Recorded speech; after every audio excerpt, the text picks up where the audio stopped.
Today, I'd like you to see a picture of a painting. Instead of just looking at me, you can look at a painting. I hope you can see it.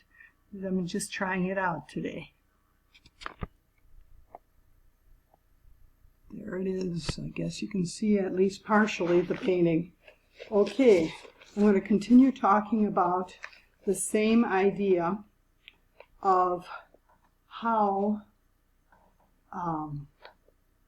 through our reaction to rewards and punishments, large systems are affected. The use of rewards and punishments affects large systems which affect nature and affect human beings in a large way because it's done so much. We should not use rewards and punishments because they cause imbalances which would not be caused naturally by the natural. If we let nature take its course and things happen according to what would happen naturally, this causes balance to take place. But by using artificial rewards and punishments, we are putting a lot of imbalance into our systems and causing a lot of harm to the environment and to ourselves in the process. So I recommend not using any rewards and punishments, period. Just get rid of them altogether. As far as artificial rewards and punishments, there are natural rewards and punishments which come through the natural results of actions. That is normal. But for us to put those in there artificially, that causes all sorts of problems, which I'm going to try to explain, because we become addicted to those rewards and we want more and more and more, or to the punishments. Some people are addicted to punishment. They want more and more and more, and in the process, there are terrible effects. And when there are a lot of people all at once addicted and repeating the activity over and over again, it affects large systems, ecological systems, and large things are affected by it. Okay. In Mexico, the reason given many times for the supposed necessity for economic growth is the growth of the population. But internationally, but as we see in what the author Gene Ziegler wrote, there is no need internationally for more food production. Rather, a lack of distribution is the problem. An organization called the FAO, I don't know if those are the Spanish initials or the English initials, it might be OAF.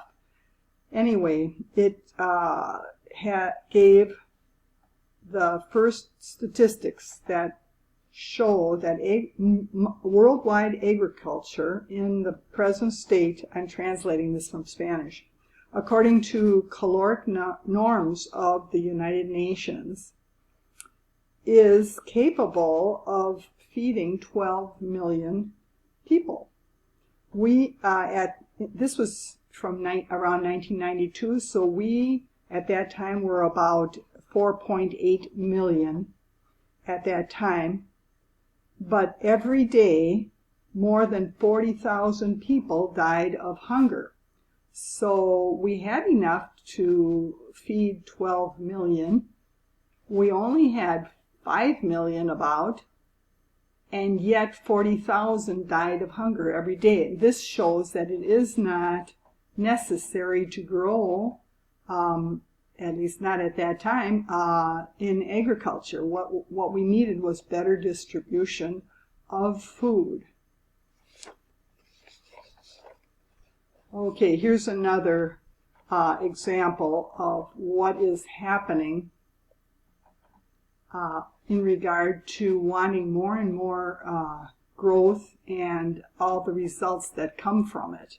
It's calculated that in the United States, the cost, this is again 92, all these examples are from around 1992.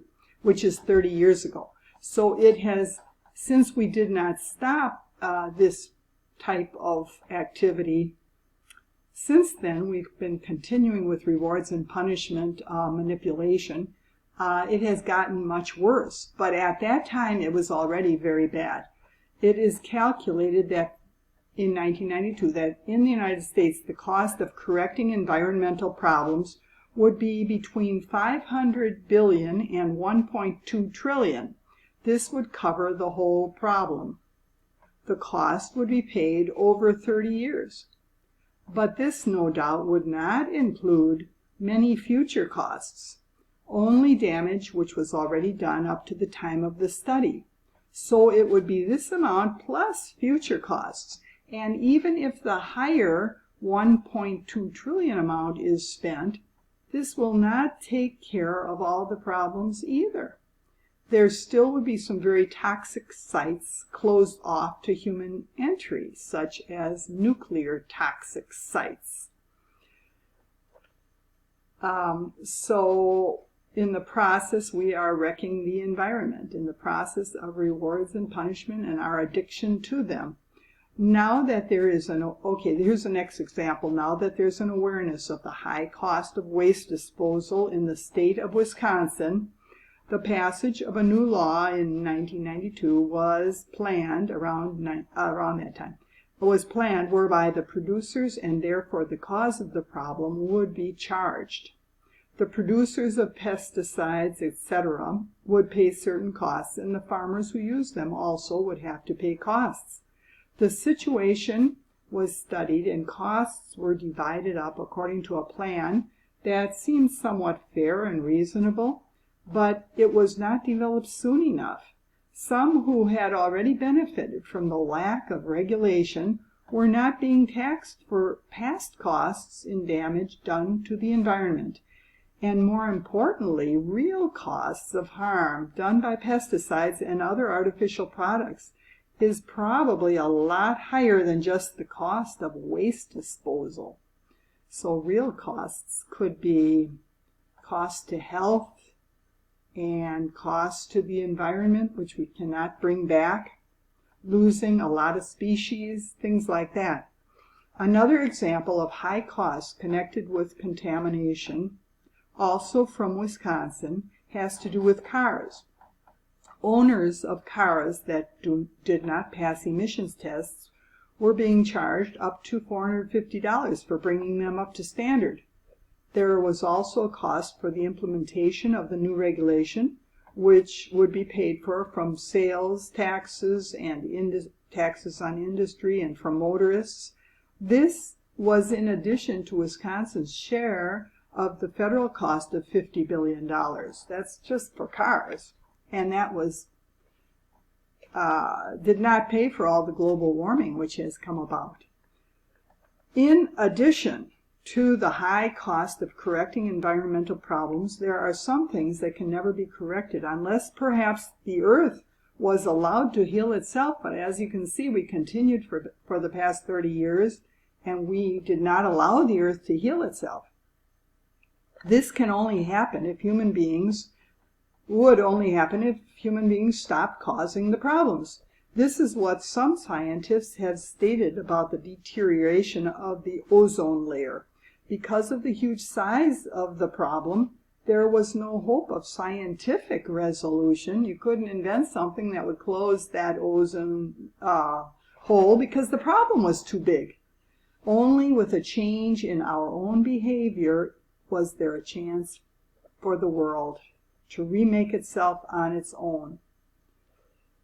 Okay, and another example from back then, a relatively small example of something that is gone forever, is the use of 400 wells in the state of Baja California Sur, a very beautiful state in Mexico, right on the ocean, due to high salinity. The cause of this problem seemed to have been the pumping out of water when it had dropped below sea level. The damage was said to be irreversible. So little things like that have been happening all over the earth, I guess, for the past 30 years. So we're just getting worse and worse off, thanks to our addiction to growth, economic growth. Lake Okeechobee in Florida has been endangered because of agricultural runoff. That was in '92. Since then it's gotten worse, I understand. Also, 60% of the wetlands in South Florida were now gone at that time. These are negative results of overly ambitious development. The following is another explanation of how smaller systems can profit while the larger system pays the price. I have to see what time it is. Okay, I still have a little time left. Had to look at my little clock. Another example, another explanation of how smaller systems can profit while the more complex system pays the price for the growth. So the smaller systems would be the scientific development here. Scientists might become rich, and other interests in this. Not that they do it consciously. They're all part of the same system.